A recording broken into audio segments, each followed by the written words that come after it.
It was a curious sort of morning in St. Mary Mead, bright, windless, with that odd stillness that often precedes the arrival of bad news. The church bells had rung for half an hour straight, longer than anyone could remember, and now the village was assembling at St. Michael's for the funeral of Mr. Leonard Pritchard, a man both respected and quietly disliked. He had been the kind of man who never did anything wicked enough to be hated, yet never anything kind enough to be loved. A miser in spirit, even when he gave to charity. The funeral promised to be one of those occasions where sorrow would be neatly ironed, folded, and worn for show. Ladies in black coats stood in small clusters near the churchyard gate, whispering beneath their veils. The men nodded gravely to one another, pulling at their cuffs and pretending to mourn. There was nothing unusual about that. What was unusual, however, was Mrs. Agnes Bligh. She arrived late, breathless, red-cheeked, and carrying, of all things, 2 babies. Twins, scarcely a year old, wrapped in identical white shawls. The murmurs began before she reached the gate. People stepped aside as though she carried a contagion of impropriety. To bring children to a funeral was eccentric. To bring infants, downright scandalous. Miss Marple, seated quietly in the 3rd pew, watched the scene with her usual mild interest. Her hands, folded over her handbag, didn't stir, but her blue eyes, sharp as pins, followed Mrs. Bligh as she slipped into the back of the church and settled with the babies, who whimpered softly as the organ began its solemn tune. It was not so much Mrs. Bligh's presence that caught Miss Marple's attention, but the curious way others reacted to it. Mrs. Pennyfeather's lips tightened to a thin white line. Colonel Lucius Hartwell coughed rather violently and refused to look toward the back. Even the vicar, dear Reverend Denning, faltered in his opening words, glancing over his spectacles with visible discomfort. Miss Marple knew that sort of silence. Not the silence of shock, but the silence of recognition. Mrs. Bligh's appearance had reminded them all of something best left buried. As the service went on, a small rattle fell from one of the baby's shawls and clattered against the flagstone floor. The sound echoed strangely under the high roof. Several heads turned. Mrs. Bligh didn't notice. She was staring straight ahead, her face pale and still, her mouth slightly open as if in silent prayer. Or fear. When the service ended, the villagers filed out into the sunlight, forming their usual small knots of gossip near the churchyard wall. Miss Marple lingered in her pew. She was thinking, as she often did, about human nature, how people's hearts reveal themselves not in grand confessions, but in the smallest, most inconvenient moments. A woman who brings babies to a funeral, she thought, is either terribly innocent or hiding something unspeakable. Outside, someone screamed. It was Mrs. Pennyfeather. Her cry sliced through the air like the crack of a whip. People ran toward the lich gate, where the vicar's wife had collapsed against a gravestone, pointing with a trembling hand toward the open coffin of Leonard Pritchard. The coffin was empty. Miss Marple rose slowly from her seat.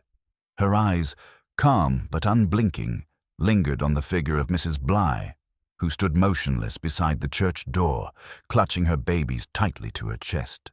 And for the first time that morning, Miss Marple's expression changed. She smiled, just faintly. There would be a great deal to talk about at tea that afternoon. The commotion outside the churchyard grew quickly, spreading like fire along dry grass. Men who had moments before been murmuring about the sermon were now running toward the open lich gate, voices rising in disbelief. The coffin, lying where the pallbearers had set it down, stood bare and light as an empty chest. Inside, the satin lining gleamed white beneath the midday sun, but Leonard Pritchard's body was nowhere to be seen. Someone had stolen a corpse. Miss Marple moved slowly, the way she always did when she wanted to be overlooked. She drifted to the back of the gathering, her eyes tracing faces rather than the empty box. Panic did strange things to people. It stripped away manners. Mrs. Pennefather was fanning herself wildly, insisting the devil himself had come to collect the old miser. Colonel Hartwell barked orders, telling the young men to search the church grounds, though his hands shook as he spoke. The vicar's wife, pale as a ghost, kept repeating that it must have been some dreadful mistake, that perhaps there had been confusion with another coffin. Miss Marple doubted it. She watched Mrs. Bligh standing by the church door, the twins fussing quietly in her arms. Her face remained still, unnaturally composed, as though she had known from the start that this moment would come. When Miss Marple caught her eye, the woman looked away too quickly. It was only a second, but long enough to confirm what Miss Marple suspected. Mrs. Bligh was afraid, and not of the dead. Inspector Cray from the next parish arrived before the hour was out. He was a tall, stout man with a ruddy face and a habit of talking before thinking. He questioned everyone with blustering energy, as if sheer noise might conjure answers. Miss Marple listened from the edge of the crowd, her knitting needles clicking softly in her handbag, a quiet rhythm to her thoughts. "So," said Cray, pacing near the coffin, "we've a thief who fancies corpses. Not much use to him unless he's mad or sentimental." He squinted toward the villagers. "Which was it then, eh? Did our Mr. Pritchard have enemies or admirers?" The silence that followed was telling. Leonard Pritchard had been a difficult man to like. His housekeeper, Mrs. Clay, muttered something about keeping to himself. The vicar mumbled that he'd been a generous donor to the church roof fund, though Miss Marple recalled that the donation had been more of a loan. Then a voice from the back, thin and trembling, cut through the murmurs. "It's the woman," said Mrs. Pennefather. "The one with the babies. She came late. She was the last one near the coffin before the service began." Every head turned toward Mrs. Bligh. Her lips parted as if to speak, but no sound came. The twins whimpered again, sensing their mother's unease. Inspector Cray frowned, clearly pleased to have a direction for his bluster. "Right then, Mrs. Bligh, was it? Care to explain what business you had bringing infants to a funeral?" She stammered something about kindness, about wanting to pay respects, but her voice broke halfway through. The inspector's tone hardened. "And how well did you know the deceased?" There was a pause, a long one, filled only by the restless cooing of the babies. Then she said softly, "Well enough." Miss Marple saw the ripple that answer caused, the slight tightening of the vicar's jaw, the nervous glance between Colonel Hartwell and Mrs. Pennefather. Yes, they had all known, or at least suspected. And now they were afraid that the truth might finally begin to surface. When Mrs. Bligh was escorted toward the vestry for questioning, Miss Marple followed discreetly, lingering near the doorway. She caught sight of something small on the flagstones where Mrs. Bligh had been standing. A torn corner of paper, folded twice. She bent to retrieve it, her fingers brushing the edge of the stone. It was the corner of a birth certificate. 2 names had been crossed out in ink. Miss Marple slipped it into her handbag, her eyes distant but thoughtful. She had seen such documents before, usually when someone wished to hide who a child truly belonged to. Outside, the inspector's voice boomed again, demanding answers from the uneasy crowd. But Miss Marple hardly heard him. Her mind was already walking the quiet, shaded lanes of St. Mary Mead, following the path of an old sin newly unearthed. Somewhere between the church and the graveyard, the body of Leonard Pritchard had vanished. But Miss Marple knew that in villages like this, bodies rarely disappeared. They were hidden by those who feared what they revealed. Miss Marple left the churchyard quietly, her steps measured, her expression unreadable. The air outside had changed. It was no longer the calm of morning, but the tight, uneasy hush of a village holding its breath.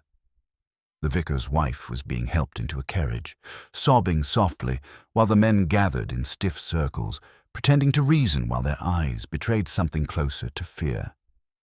St. Mary Mead, Miss Marple reflected, had always been quick to judge, but slower to remember. Yet today, memory would prove more dangerous than judgment.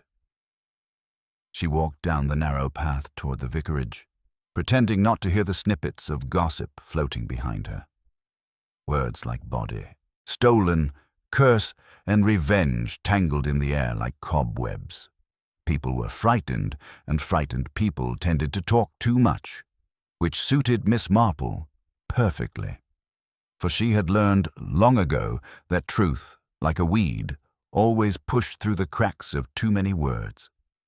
When she reached the vicarage gate, she paused. Through the window of the vestry, she could see Inspector Cray questioning Mrs. Bligh. The woman sat hunched, one hand rocking a cradle that had been brought in to soothe the crying twins. Her face was pale and drawn, but there was something in her eyes that did not fit with guilt. It was not the panic of discovery, but the exhaustion of someone who had already endured too much.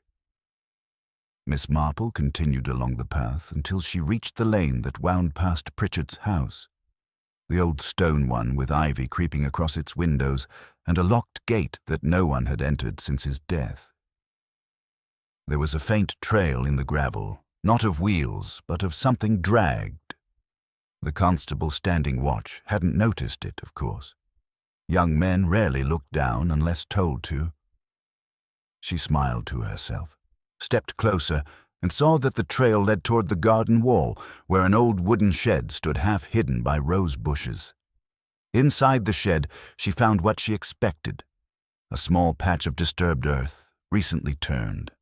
The scent of soil and damp wood mingled in the air.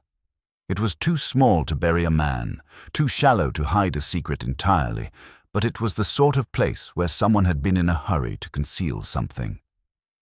She crouched, prodded the soft earth with her umbrella tip, and uncovered a torn scrap of cloth, black, with a frayed edge that looked suspiciously like the lining of a coffin. By the time Inspector Cray came marching up the path, puffing and red-faced, Miss Marple had already returned to the gate. He stopped when he saw her, clearly irritated. "Now then, Miss Marple, you've no business here. This is a matter for the police."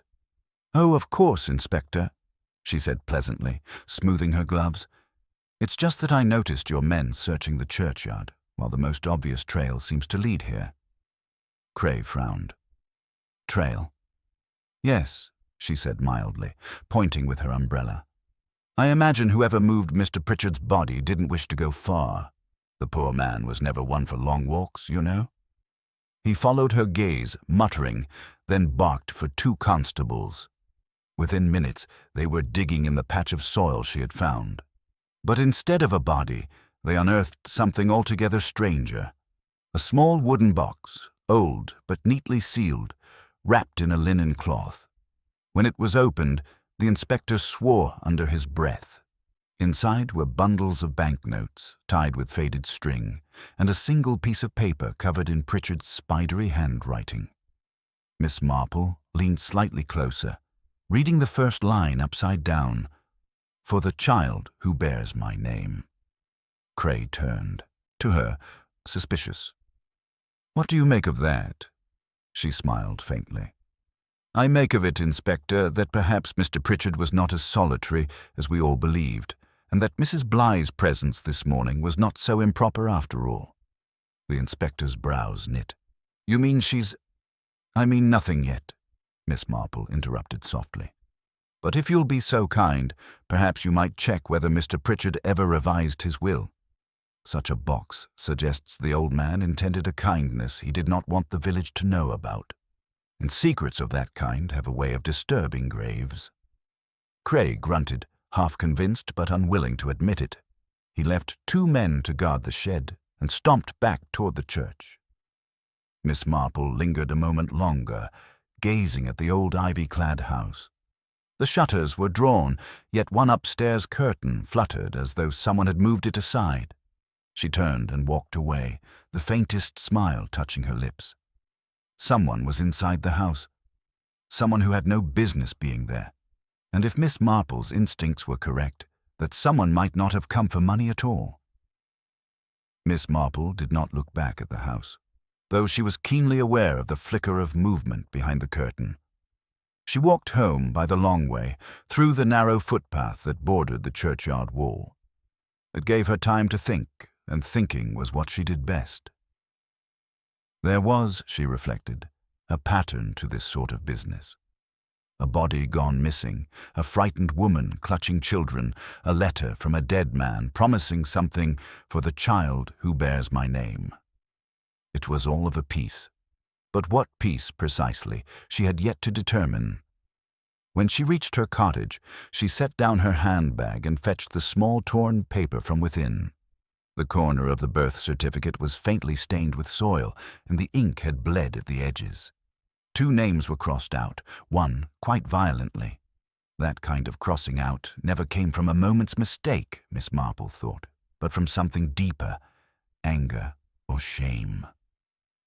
She placed the fragment on the table beside her teacup and sat back. The kettle whistled. She poured her tea, 1 lump of sugar, no milk, and thought of Mrs. Bligh's expression in the vestry. Fear, yes, but not of punishment. Fear of exposure. As the day waned, the gossip sharpened. By evening, the whole of St. Mary Mead was convinced that Mrs. Bligh had stolen the body.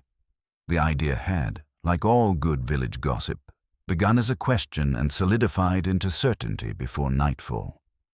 At the post office, Miss Hartley confided that she had seen Mrs. Bligh walking toward the Pritchard house late the previous evening, though it was just as likely she had seen the milkman's boy. At the grocer's, someone mentioned that the twins had Pritchard's sharp blue eyes, and in the snug of the Hare and Crown, the men muttered that it would not be the first time a man's sins had returned to trouble his grave. Miss Marple, seated by her window, listened to the faint hum of conversation drifting from the lane and knitted with precise, unhurried movements. She had already decided she would visit Mrs. Bligh in the morning. In her experience, truth was more often coaxed than cornered. The next morning broke grey and misted. She made her way to the small cottage at the edge of the village where Mrs. Bligh was staying, a neat, low house with ivy on one wall and a pram by the gate. The door opened before she could knock. Mrs. Bligh stood there, her face pale but composed, the twins asleep in a cot behind her. "Good morning," Miss Marple said softly. "I thought perhaps you could use some company. I've brought scones." It was a harmless sort of opening, and it worked. Mrs. Bligh hesitated, then stepped aside. The room smelled of damp wool and baby powder. A pot of weak tea sat untouched on the table. Miss Marple took a seat, smoothing her skirt. "I imagine this must be a very trying time for you," she began gently. Mrs. Bligh's fingers twisted in her apron. "They think I did it," she whispered. "They all do, but I swear I haven't touched him. I wouldn't have dared." Miss Marple studied her closely. "You knew him, though, Mr. Pritchard?" The younger woman's breath caught. "Yes," she said finally. "He was kind in his way, to me at least." "Kindness," Miss Marple murmured, "is a matter of perspective, and sometimes it comes with conditions." Mrs. Bligh looked up, startled, and Miss Marple's gaze drifted toward the cot. "They're lovely children," she said. "Twins are rare, aren't they? Twice the joy, twice the trouble." Tears welled in Mrs. Bligh's eyes. "He wanted them to have a name, that's all. He said he'd see to it properly after—" She trailed off, pressing a hand to her mouth. "After what, my dear?" Mrs. Bligh didn't answer. She stared at the hearth, where a small fire struggled against the damp. "He said I'd be safe once it was done, that no one could take them from me." Miss Marple leaned slightly forward. "And yet, someone did take something, didn't they? The body, for instance. Perhaps not for mischief, but for message." A knock at the door interrupted them. Mrs. Bligh stiffened. Miss Marple rose, her movements unhurried, and opened it herself. Inspector Cray stood there, cap in hand, looking uncomfortable. "Beg pardon, Miss Marple, Mrs. Bligh. There's been a discovery," he said. "A bit of a nasty one. We found Mr. Pritchard's body, you see. Or rather, part of it." Mrs. Bligh gasped, clutching the edge of the table for balance. "Where?" Miss Marple asked quietly. Cray's eyes darted to her, as though he wasn't sure he wanted to answer. In the pond behind Pritchard's house, weighted down with a stone. Been there a day at least, maybe 2. Miss Marple nodded slowly. I see, she said. Her gaze turned briefly to the children, sleeping soundly, untroubled by the sins of their elders. Then I think, Inspector, we may safely assume that whoever wanted Leonard Pritchard silenced meant him to stay that way. Cray frowned. You mean he was murdered after all?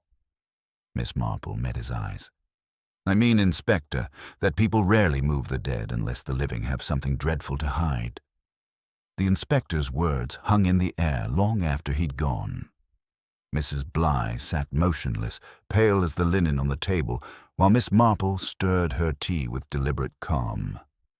The rhythm of the spoon was steady, unhurried, like the ticking of a clock in a silent room.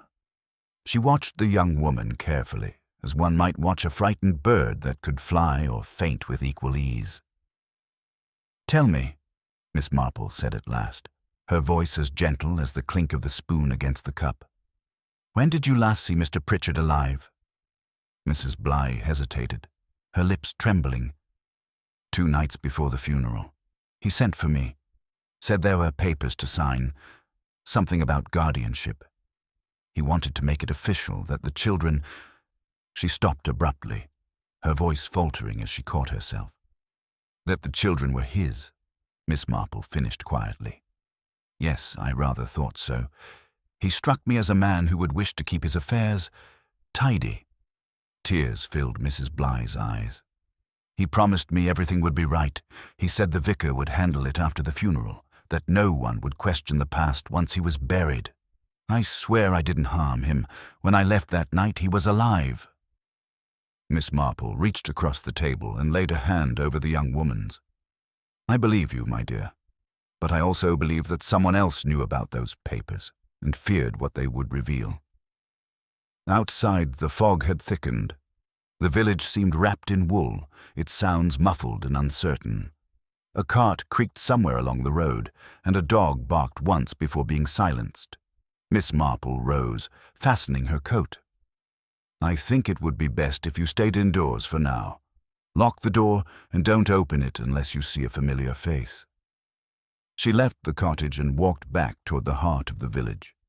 The mist carried a chill that seeped through her gloves, but her mind was warm with movement.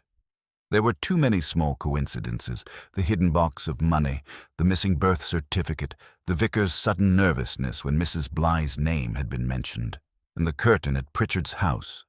Someone had been watching. By the time she reached the vicarage, the lamps were already lit inside. Reverend Denning was in his study, speaking low with his wife.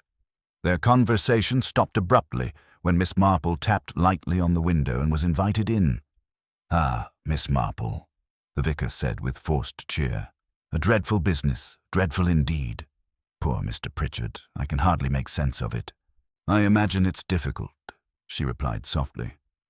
Particularly when one is burdened with so many responsibilities, spiritual and otherwise. He blinked at her, uncertain. Responsibilities? Yes, Miss Marple said, sitting down, like holding certain documents for parishioners who trusted you. I was wondering, did Mr. Pritchard ever leave something with you? A will, perhaps, or a letter concerning a child? The vicar's wife spoke before he could. My husband can't be expected to discuss parish matters with anyone, Miss Marple, she said tightly. Miss Marple smiled in that vague, harmless way that had deceived half the village for years. Of course, my dear, but I do think you'll want to discuss this one. The inspector found a box of money buried on Mr. Pritchard's property. It was marked for the child who bore his name. You see how awkward that might be if such a document were to surface, especially if it were held by someone who had reason to keep it hidden. The vicar turned pale. His wife's teacup rattled slightly in its saucer. Surely, Miss Marple continued pleasantly, you would not wish the village to believe you were aware of such a thing and said nothing. People are quick to judge in St. Mary Mead and slower to forgive. You know how they talk. The vicar's voice came out in a whisper. "He gave me a letter," he said. "Sealed. He said it was to be opened after his burial. I didn't think." Miss Marple nodded. "Would you be so kind as to fetch it then?" When he returned with the envelope, she examined it. The seal had been broken recently. "Ah," she murmured. "So someone else thought to read it before you." The vicar's wife went very still. Miss Marple set the letter gently on the table. "I think," she said, "that whoever broke this seal also took Mr. Pritchard's life. He must have realized too late that secrets written down have a way of finding their way to light." The vicar stared at her helplessly. "But who would do such a thing?" Miss Marple glanced toward the window, where the fog pressed thick and heavy against the glass. "I think, Reverend, that the answer lies with someone who had both access to this room and reason to fear what was written in that letter, and as it happens, I believe we've already met her." She rose, fastening her scarf. "You'd best prepare yourself, for I suspect Inspector Cray will be calling very soon." As she stepped out into the night, the faint scent of roses drifted from the vicarage garden, and somewhere in the distance, a child began to cry. Miss Marple walked home through the mist with her collar turned up and her thoughts unusually heavy. The lamps along the lane were just flickering to life, each one glowing faintly in the thick grey. It was the sort of evening that encouraged secrets, when sound carried strangely and footsteps seemed to follow one longer than they should. She knew by the simple pull in her mind that the next piece of the puzzle was not buried with Leonard Pritchard, but still living, breathing, somewhere among those who had gathered at his funeral. She stopped by the gate of the Pritchard house once more. The constable on duty dozed against the post, his lantern dim.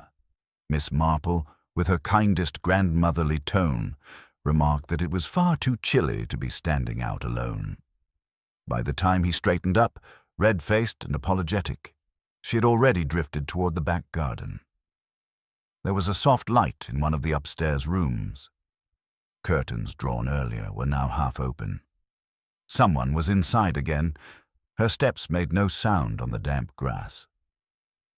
She peered through a crack in the parlor window. A woman's figure moved across the room, her shadow long and thin against the wall. Mrs. Denning, the vicar's wife.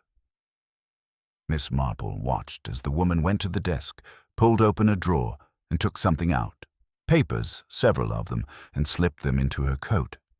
Then she froze, sensing perhaps the faintest sound outside.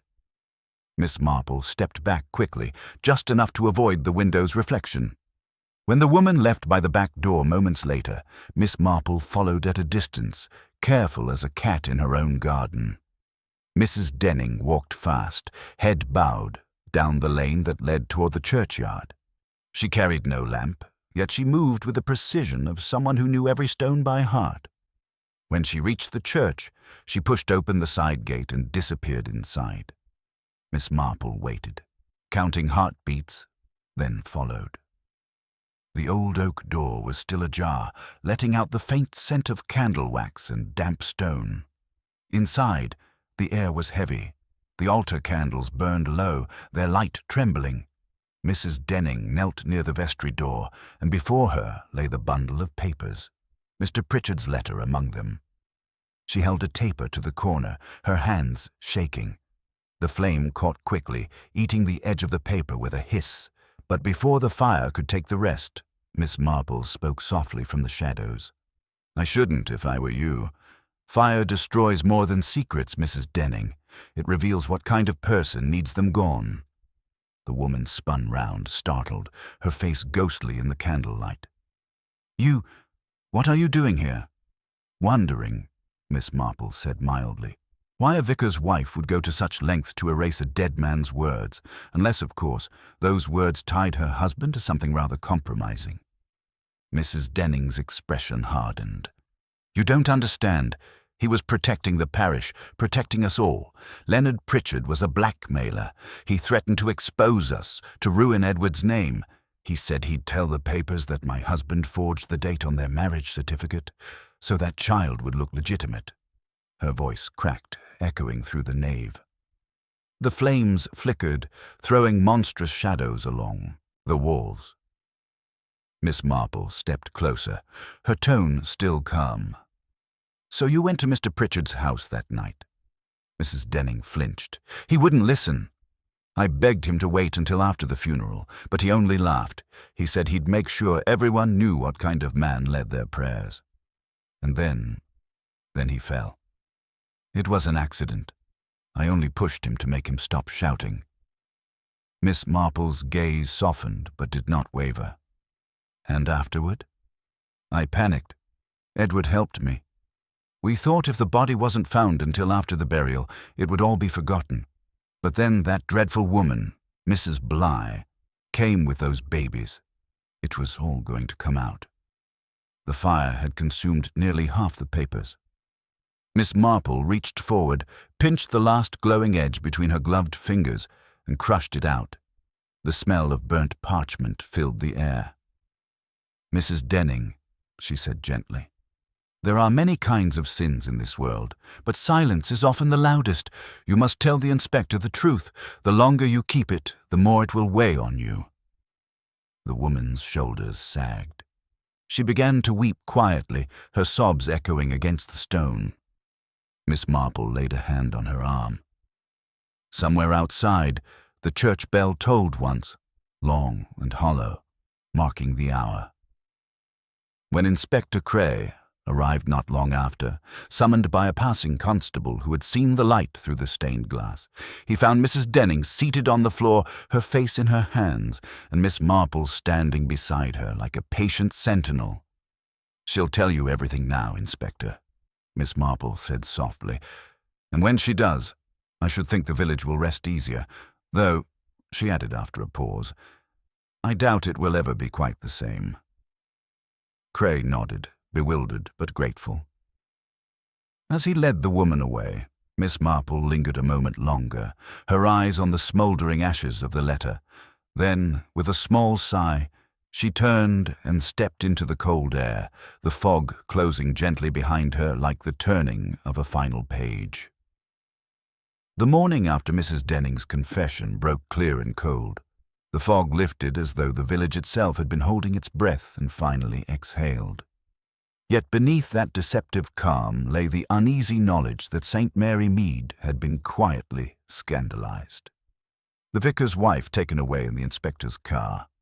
It was not the sort of thing that happened here. By breakfast time, every kettle in the village had boiled twice over in speculation.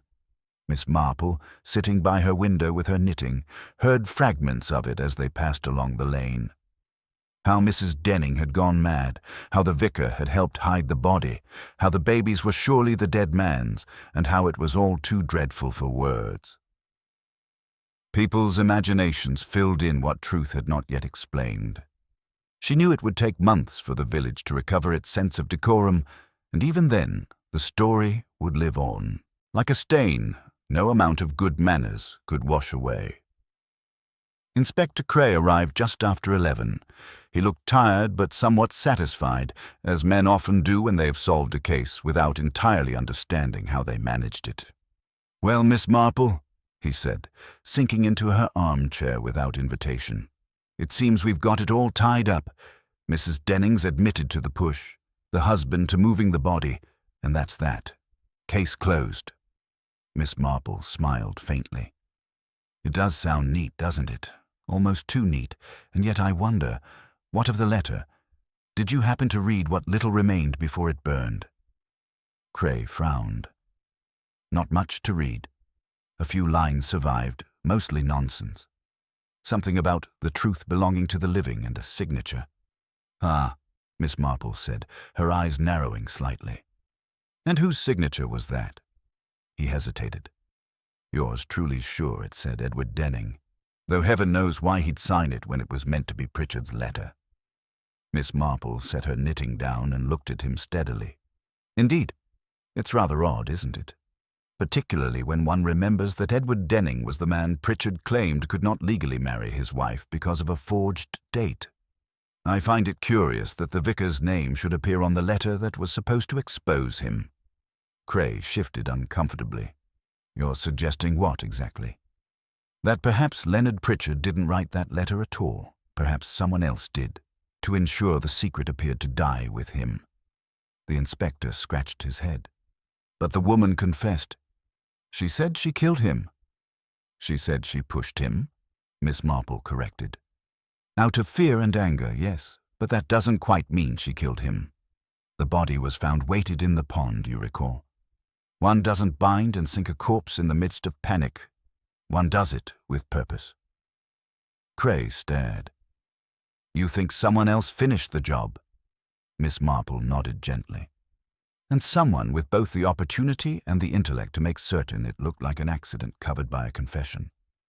I believe poor Mrs. Denning thought she had caused his death, but it seems to me that Mr. Pritchard was still alive when she fled the house." Cray's eyes widened slowly. "Then who—" "The person who gained the most by his silence," Miss Marple said softly. "Not the woman who feared disgrace, but the man who would lose everything if that disgrace came to light." Cray rose abruptly, his face red. "You think the vicar— Good Lord, Miss Marple." She didn't answer at once. Instead, she poured him another cup of tea and stirred it absently. "I think," she said at last, "that people often mistake gentleness for goodness. Reverend Denning may have been a man of faith, but he was also a man accustomed to control. When his wife came home in tears, babbling about a quarrel and a fall, I suspect he went back to make certain the matter was complete. And when he saw Pritchard was still breathing, he did what he believed necessary to keep his life, his marriage, his reputation intact." The inspector rubbed his temples. "We'd need proof." Miss Marple smiled faintly. "You have it, or you will.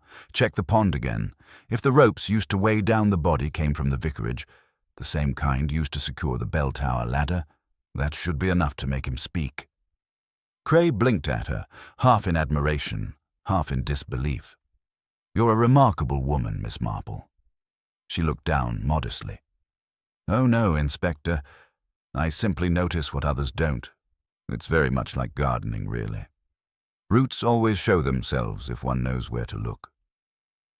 By late afternoon, the church bell that had tolled so mournfully 2 days before rang again, this time clear and sharp, signaling the vicar's arrest. Word spread quickly, as it always did, and by evening St. Mary Mead had fallen silent once more. The babies slept in Mrs. Bly's arms. She had been cleared of suspicion, though her eyes still carried the weight of what might have been. Miss Marple, standing by her window as dusk settled, allowed herself a small sigh. She had seen too many such endings. Tidy for the law, untidy for the soul. People would say justice had been done, but she knew better. There was no justice in secrets, only peace in their eventual telling. Outside, the church stood dark against the fading sky. A single candle flickered in the vicar's empty study, guttered, and went out. Miss Marple drew her curtains and returned to her chair, her knitting waiting patiently beside her. Another tangled thing she would in time set right. The following day dawned still and silent, the sort of morning where the air felt almost too clear, too polished after the storm. The church bell, now voiceless, hung above the square like a mute witness. St. Mary Mead was subdued. The usual chatter at the grocer's had dulled to murmurs, and even the sparrows seemed to scold less noisily from the hedges. The vicarage windows remained shuttered, its curtains drawn tight, though everyone knew the Reverend Denning was now sitting in a cold room at the county station, waiting to be charged. Miss Marple, however, was not content. She had spent a long night awake, her thoughts circling not around the guilt of Reverend Denning, that much was inevitable, but around a small, persistent inconsistency that refused to rest. It was not something she could quite name, only that faint, uncomfortable hum in the back of her mind that told her the picture, neat as it appeared, still missed a brushstroke. She rose earlier than usual, took her shawl, and walked to the churchyard. The graves were damp from last night's rain, glistening faintly under a reluctant sun. She paused beside the freshly filled one marked Leonard Pritchard, departed, this life in peace. The irony did not escape her. She glanced around.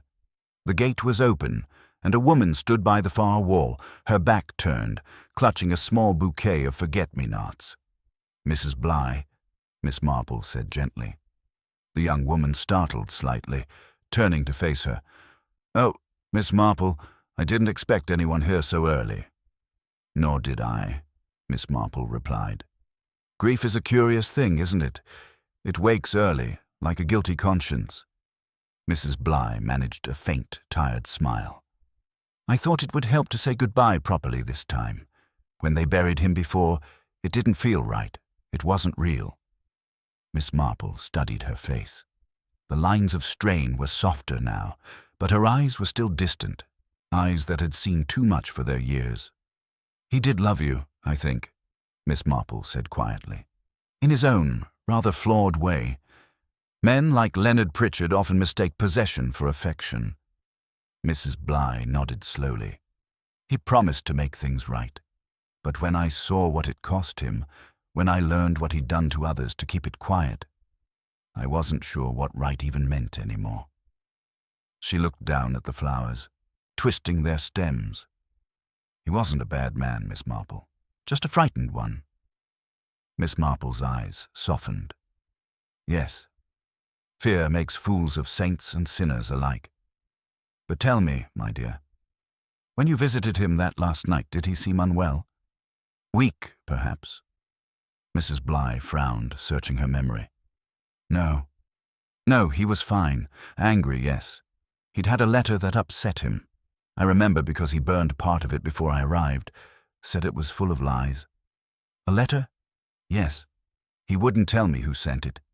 But I saw the handwriting for a moment, small and slanted, like someone trying very hard to write neatly." Miss Marple's mind flickered. She remembered the corner of the birth certificate she'd found. The handwriting on the crossed-out names had been small and slanted. "And after you left?" "He said he was going to the vicarage," Mrs. Bly said, "to tell them everything so there would be no more secrets. That's why I didn't believe it when they said he died that night. It didn't seem possible." Miss Marple exhaled slowly. The missing brush stroke was beginning to take shape. Reverend Denning might have done the dreadful deed, yes. But he had not acted alone. The slanted handwriting, the broken seal on the letter, the faint smell of paraffin she'd noticed in the church the night of the confession, all of it pointed elsewhere. She turned toward the path. "Thank you, my dear. You've been most helpful. And you're quite right. Leonard Pritchard wasn't a bad man, but he was careless, and careless men often leave more wreckage than wicked ones." By afternoon, Miss Marple was at the inspector's office, sitting opposite Cray as he shuffled through reports. He looked harried, his spectacles fogged, his collar askew. "Now what is it this time, Miss Marple?" he said with a tired attempt at patience. "I think, Inspector," she said, "you've arrested the right man for the wrong reason." He blinked. "Meaning?"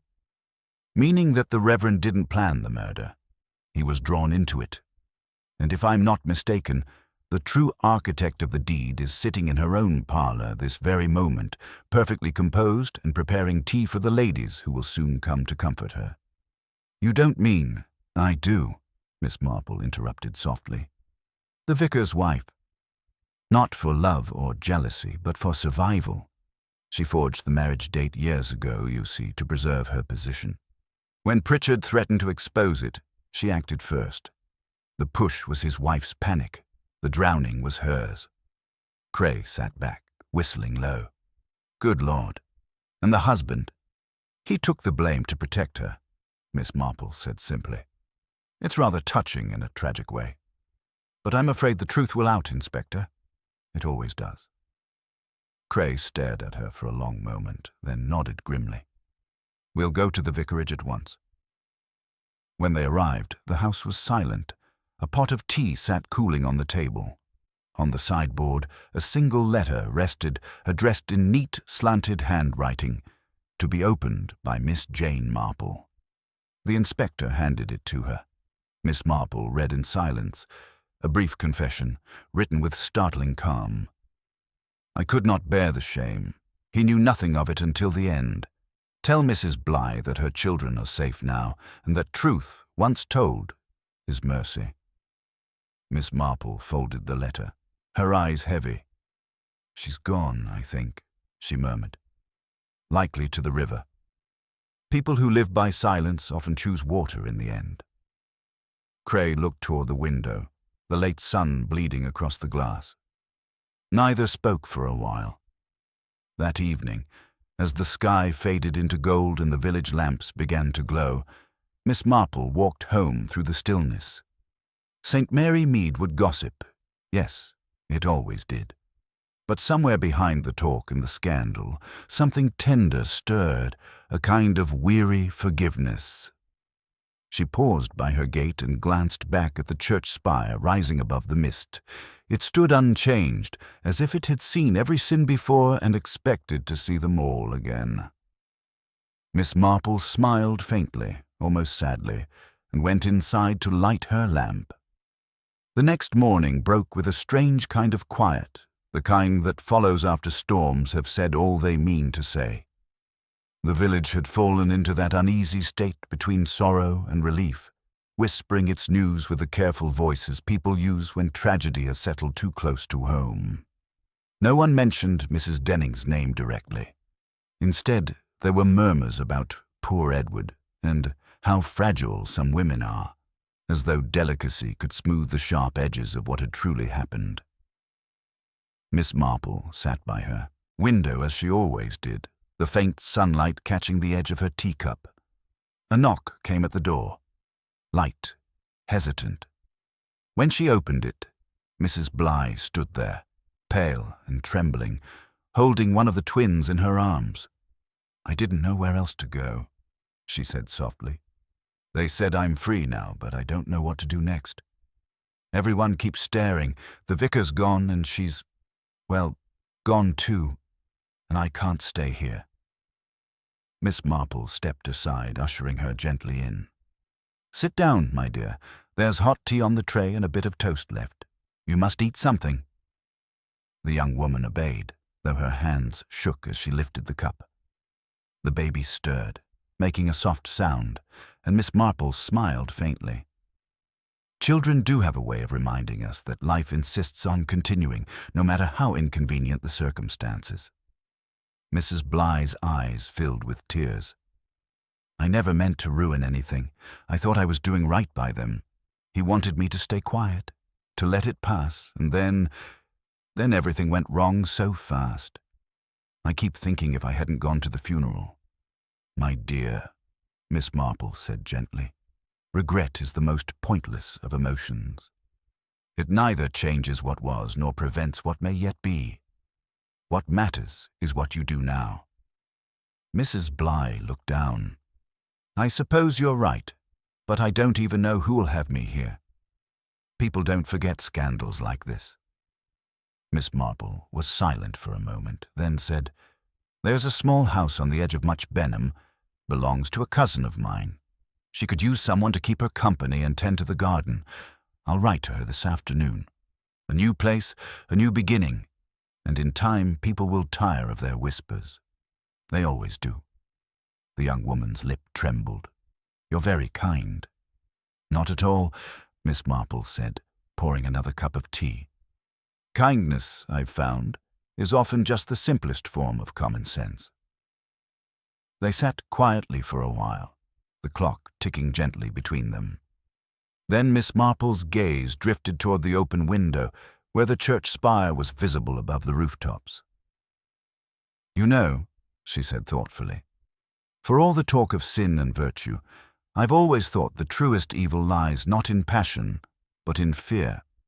It drives people to hide, to lie, to destroy even those they love. Leonard Pritchard was afraid of scandal, Mrs. Denning of discovery, her husband of shame. Each of them acted out of fear, and see what it cost them. Mrs. Bligh looked toward her, her voice barely a whisper. "And you, Miss Marple, aren't you ever afraid?" The old lady smiled, the faintest touch of amusement in her eyes. "Oh, frequently. But fear, my dear, is only useful when one listens to it and then carries on all the same." The church bell rang faintly in the distance, its tone softer now, as though the village itself were trying to forget the sound of tragedy. Miss Marple rose, adjusted the lace curtains, and watched the sunlight spill across the cobblestones outside. Life, quiet and ordinary, was returning to St. Mary Mead. The grocer's boy was whistling again, the milk cart rattled down the lane, and a few women stood at their gates pretending to sweep as they exchanged the day's gossip. Mrs. Bligh finished her tea, stood, and gathered the child in her arms. "Thank you," she said simply, "for everything." Miss Marple smiled. "Just promise me one thing. When the time comes, and it always does, don't let fear make your choices. You've seen what it does to people." As the door closed softly behind her, Miss Marple returned to her chair, her knitting untouched, her mind still quietly turning over the fragments of the past days. The pattern was complete now, every stitch in place. And yet, as the village went on with its life outside, she found herself wondering whether the peace that followed such things was ever truly peace, or merely the hush before the next secret began to grow in someone else's garden. Outside, the breeze shifted through the churchyard yews, and the faintest whisper of leaves sounded almost like voices, gentle, resigned, and unending. Miss Marple listened for a moment, then smiled to herself and began to knit. The days passed slowly after that. The news of Mrs. Denning's disappearance spread through St. Mary Mead like a chill mist, soft but inescapable. Some said she had fled to relatives in the north. Others, that her body would be found one morning where the river curved behind the willow grove. No one spoke too loudly. The village had grown wary of the sound of its own voice. Miss Marple, meanwhile, carried on as if nothing in particular had changed. She tended her roses, wrote her letters, and paid visits where she was welcome and sometimes where she was not. But beneath her mild routine, her mind still worked like a clock, quietly turning. There was one small matter that troubled her still, the missing piece of the letter Mrs. Denning had written before she vanished. The note addressed to her had been brief, deliberate, and oddly careful.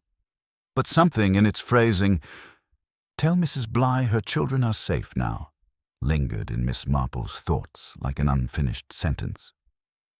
One afternoon she found herself standing once again before the vicarage. The police had sealed it after the arrests, but the garden gate had come loose in the wind. She stepped inside, walking the familiar path to the study. The air within was thick with dust and the faint scent of wax polish. On the desk lay the same brass lamp, a dry inkwell, and a child's rattle. Odd, forgotten, left behind, perhaps, by Mrs. Bligh on one of her visits. Miss Marple lifted it thoughtfully. The sound was faint and metallic, not quite the soft rattle of beans or pebbles. She turned the toy in her hand and noticed that the cap had been soldered shut. Strange, she thought, for something meant for a child. She set it down again, opened the drawer beneath, and found what she had half expected, another envelope, this one addressed to Reverend Denning and sealed with a heavy hand. The wax was the same as that used on the first letter that had so mysteriously burned. She hesitated only a moment before breaking it. Inside was a short note in Leonard Pritchard's angular script. "If anything should happen to me, look to the rattle. The truth rattles louder than sin." Her eyes lifted slowly to the toy on the table. She picked it up again, this time holding it to her ear and shaking it gently. The sound was metallic, heavier than it should have been. Taking a paper knife from the drawer, she pried open the joint along the cap.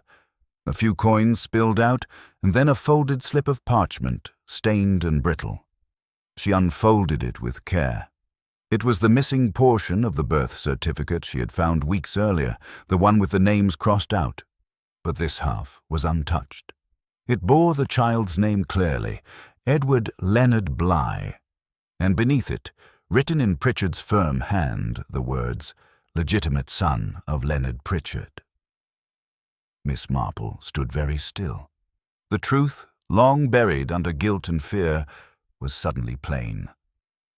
The child was not the vicar's concern at all. It had been Pritchard's secret wish to acknowledge his son, to give him his name and inheritance. Mrs. Denning had never been threatened with exposure. She had only believed she was. The letter she burned had not condemned her. It had freed her. Outside, the sound of footsteps echoed down the lane. Inspector Cray, no doubt, returning for the final papers. Miss Marple folded the parchment carefully, slid it into her sleeve, and met him at the door. "You're here again, Miss Marple," Cray said with a weary smile. "I thought we'd put this business to rest." "So did I, Inspector," she said mildly.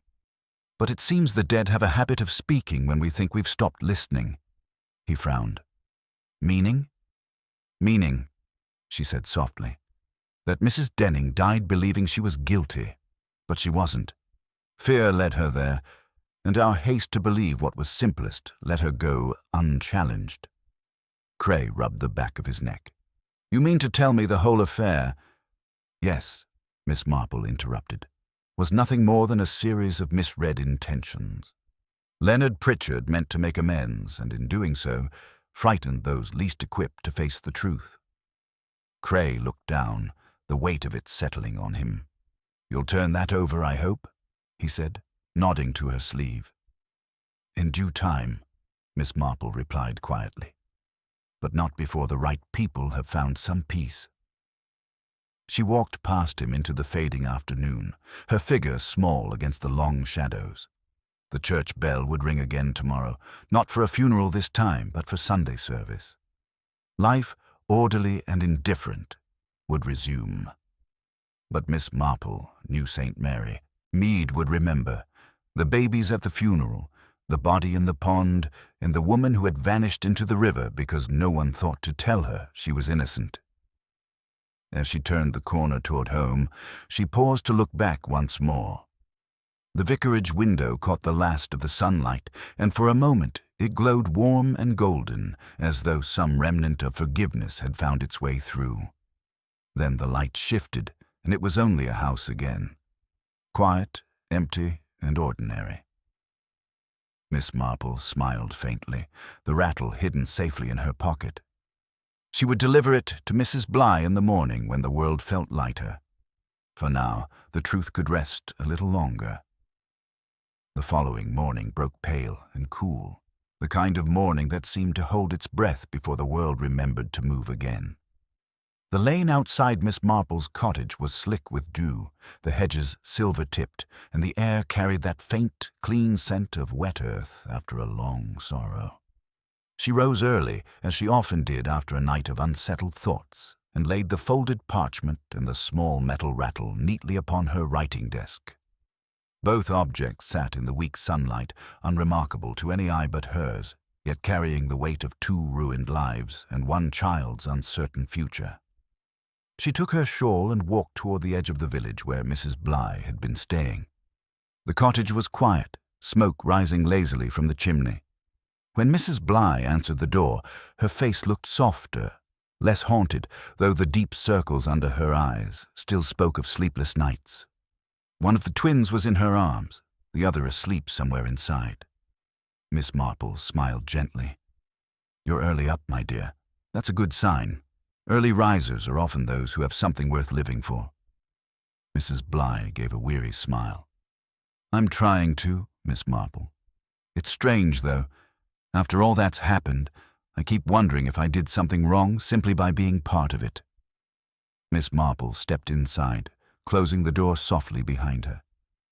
"No one can help being part of another person's story," she said. "We simply do our best not to let it become the end of our own." She set the rattle on the table. Mrs. Bly's eyes widened slightly. That's Leonard's. He gave it to me when the boys were born." "Yes," Miss Marple said quietly. and it seems he gave it with more care than you knew. Inside, there was something he wanted you to have." She unfolded the parchment and handed it to her. "He did intend to make it right, you see. He meant to give the boys his name properly, without secrecy, without shame. He must have feared what others would think, but fear, as we've learned, tends to twist even the kindest of intentions." Mrs. Bligh's eyes filled as she read. Her hand trembled against the thin paper, her breath catching. Then he truly meant it. He wanted them to be acknowledged. "He did," Miss Marple said, her voice low and sure. "And I believe, in his way, he loved you too. The trouble is, love that hides in shadows can cause more pain than hatred ever could." For a long while, Mrs. Bligh said nothing. The baby shifted, sighing softly in her arms, and the sound filled the little cottage with a strange peace. "Then all this time, the thing that destroyed them both was a lie," she whispered. "A lie no one ever needed to tell." Miss Marple nodded gently. "It is often so. We humans are quite inventive at creating our own tragedies." There was a knock at the door, hesitant, respectful. It was Inspector Cray, hat in hand, his expression unusually subdued. He glanced at Miss Marple before addressing Mrs. Bligh. "I came to let you know, ma'am. The inquest's been closed. They found Mrs. Denning's body downstream early this morning. It was quick, they say. No suffering." Mrs. Bligh turned away, clutching the child closer. Cray looked uncomfortable, shifting his weight. "And the vicar's been released," he added. "It seems the poor fellow didn't have a hand in it after all. Once she left that night, he broke completely. We're keeping him at the sanatorium in Basingstoke for now." Miss Marple inclined her head slightly. "Then that is as it should be. Some minds can bear guilt better than truth, Inspector. I imagine his is one of them." Cray looked down, his rough voice softening. "You are right again, Miss Marple. I don't know how you do it." "Oh, I hardly do anything," she replied mildly. "I just listen. People tell you all you need to know, even when they're trying their best not to." He smiled faintly, then tipped his hat and left. The sound of his boots faded down the lane until the quiet returned. Mrs. Bligh laid the parchment carefully on the mantel, beside a small framed photograph of the twins. "I suppose there's nothing left to keep me here," she said. "You mentioned your cousin in Much Benham. Does she still need someone to tend her garden?" "She does," Miss Marple said, smiling. "And it's a garden much in need of patience and gentle hands. I think you'll both do each other good." Mrs. Bligh nodded, her voice trembling with something like relief. "Then I'll go. I'll make sure the boys grow up never knowing any of this. Only that their father tried to be a better man than he was." Miss Marple reached out, brushing a speck of dust from the baby's blanket. "That will be quite enough," she said softly. "The rest belongs to time." When she left the cottage, the morning had grown brighter. Sunlight touched the church spire again, and the sound of distant bells drifted faintly over the rooftops. Miss Marple paused by the gate, looking back once. Mrs. Bligh stood in the doorway, the baby pressed to her shoulder, watching her with a small, uncertain smile, the sort of smile that belongs to someone who has survived the worst and still chooses to go on. Miss Marple turned toward the lane and walked home slowly, her steps unhurried. The world around her seemed at last to have found its rhythm again. The scandal, the whispers, even the sorrow would fade, as all such things do until they became just another story told softly at tea tables years from now. But she would remember. The woman with the babies at the funeral, the coffin that held nothing, and the quiet courage it took to bring truth where no one had asked for it. By the time she reached her gate, the sun had lifted fully above the trees, scattering the last of the morning mist. She smiled faintly to herself, went inside, and poured another cup of tea. It was, after all, a new day in St. Mary Mead, and such days, Miss Marple thought, were always worth keeping. The following days passed with a slow, almost deliberate quiet, as though the village itself were trying to recover from its own conscience. The story of Leonard Pritchard and the Denning affair faded into that strange half-life of memory that small villages specialize in, something everyone remembers, yet no one truly speaks of. But for Miss Marple, the matter lingered differently. There were details that refused to rest neatly in the mind, as small and irritating as a loose thread in a well-mended sleeve. She could not quite forget the look in Reverend Denning's eyes when she had last seen him, the look of a man who had surrendered not to madness, but to understanding something too late. It was late afternoon when a knock came at her door, sharp and uneven. When she opened it, a young constable stood there, hat in hand, his boots muddy from the road. "Beg pardon, Miss Marple. Inspector Cray sent me. Said you might like to know. Something's come up."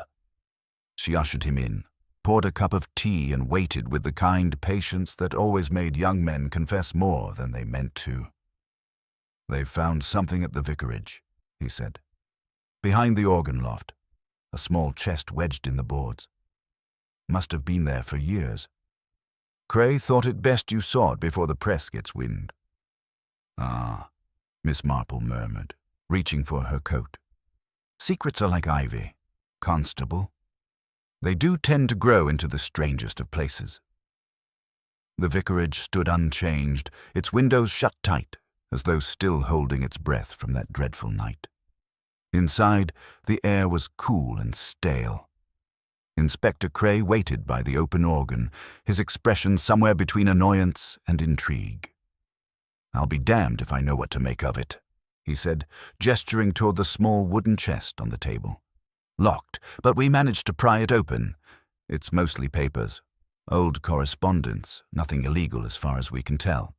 But this—" He held up a faded photograph, its edges curling with age. Miss Marple took it carefully.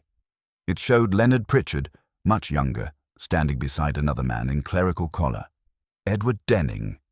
Between them stood a woman, smiling, her hand resting lightly on Pritchard's arm. Mrs. Denning. "This was long before their marriage, I'd wager," Cray said. "And here's the curious part. Most of these letters are from Pritchard to her, all signed yours, L. He wasn't blackmailing her, Miss Marple. He was in love with her." Miss Marple set the photograph down with quiet precision. "Yes," she said softly. "And she loved him once too. I dare say that was the true beginning of all this." Cray frowned. "You mean before she ever married the vicar?" "Precisely. Leonard Pritchard and Margaret Denning were close in their youth, perhaps too close. But circumstances, reputation, and ambition made her choose another path. She married the Reverend, who offered position and respect, while Pritchard remained in the shadow of what could have been. And when she learned years later that he'd fathered a child with another woman, she saw in it not sin, but betrayal." The inspector blinked, his face softening as the pieces fell into place. So all that talk of blackmail was a misunderstanding, Miss Marple finished gently. Pritchard never threatened her. He merely wanted to make amends, perhaps even reconcile what was once love. But she, poor soul, could not bear to see her life, her marriage, her very name, tied again to the man she had forsaken. Fear did the rest. Cray rubbed the back of his neck, muttering under his breath. And the Reverend, thinking she'd been blackmailed, acted to protect her. The whole thing's a web of good intentions gone terribly wrong. Miss Marple smiled faintly. Most tragedies are. She glanced again at the letters. The paper was yellowed, the ink faded, yet the words still carried warmth, small fragments of a gentler past. "It's odd, Inspector, how love endures," she murmured. "Even buried under guilt, it leaves traces strong enough to survive the grave." Cray exhaled, closing the chest. "We'll file it quietly. No need for more scandal. I'll see the child's inheritance is honored, like you suggested." "Thank you," Miss Marple said. "Justice, in its quietest form, is often just kindness properly timed." He nodded, touched his hat, and left her there in the dim study. She remained for a moment longer, looking out the vicarage window where sunlight filtered through the stained glass. Dust floated in the air like faint ghosts, shimmering in silence. Miss Marple folded one of the letters carefully and tucked it into her handbag. A token, perhaps, to remind herself that beneath even the most tragic wrongs, there had once been something as simple and foolish as love. When she stepped outside, the evening light had softened, painting the hedgerows gold. The bells from St. Michael's began to chime again, this time for evensong. The sound drifted across the village, steady and pure, washing away the last of the unease that had lingered in its corners. Miss Marple walked home slowly, her figure small against the glow of sunset. The truth had settled at last, not triumphant, but quiet, as truth so often is in villages like St. Mary Mead. And as she reached her gate, she paused, listening to the fading chime of the bells, then smiled to herself with a kind of weary tenderness. "Poor Leonard," she murmured softly. "He only ever wanted to be remembered kindly, and now, at last, he shall be." She went inside, drew the curtains, and lit the lamp. Outside, the village exhaled the last of its secrets into the evening air, and the peace that followed felt, for once, real. Evening settled quietly over St. Mary Mead, the air soft with the scent of rain that hadn't quite arrived.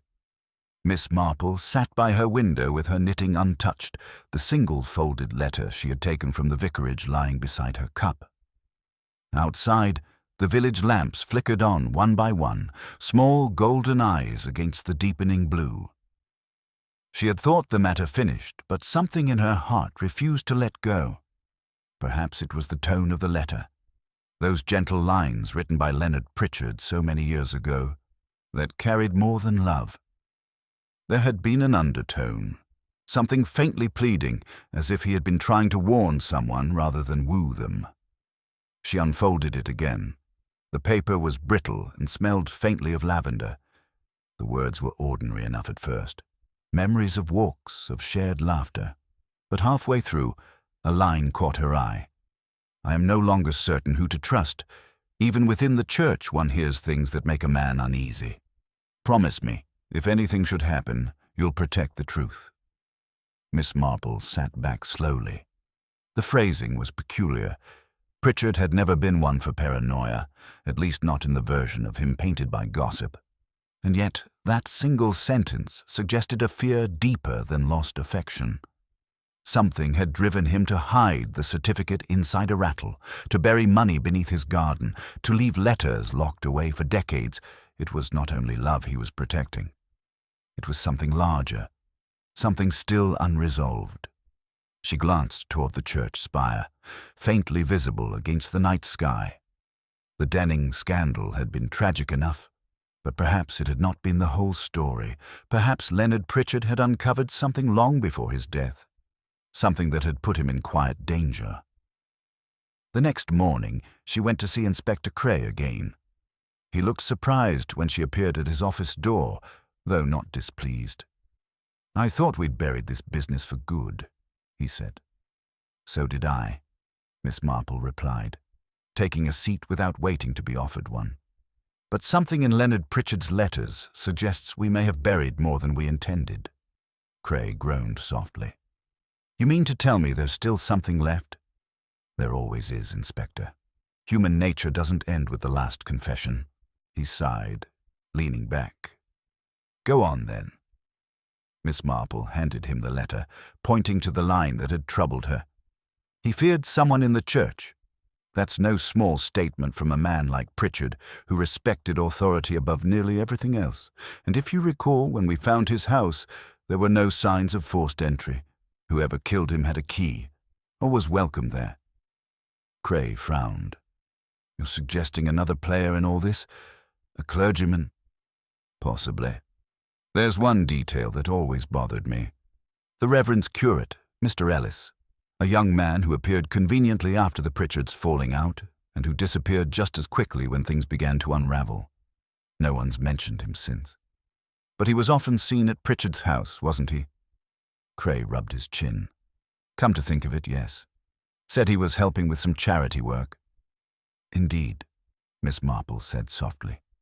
And if I'm not mistaken, he also managed the church's financial ledgers for a time. It would not be the first instance of pious bookkeeping gone astray. Cray's eyes narrowed. You think Pritchard found something in the accounts?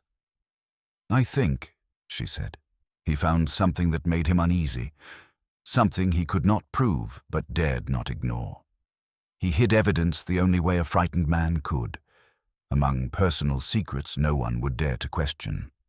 The money buried beneath his garden, the birth certificate hidden in a toy. All diversions, perhaps. But there must be something else he concealed. Something he meant to reveal once the time was right.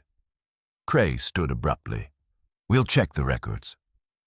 By afternoon, the truth began to unfold with an almost weary inevitability.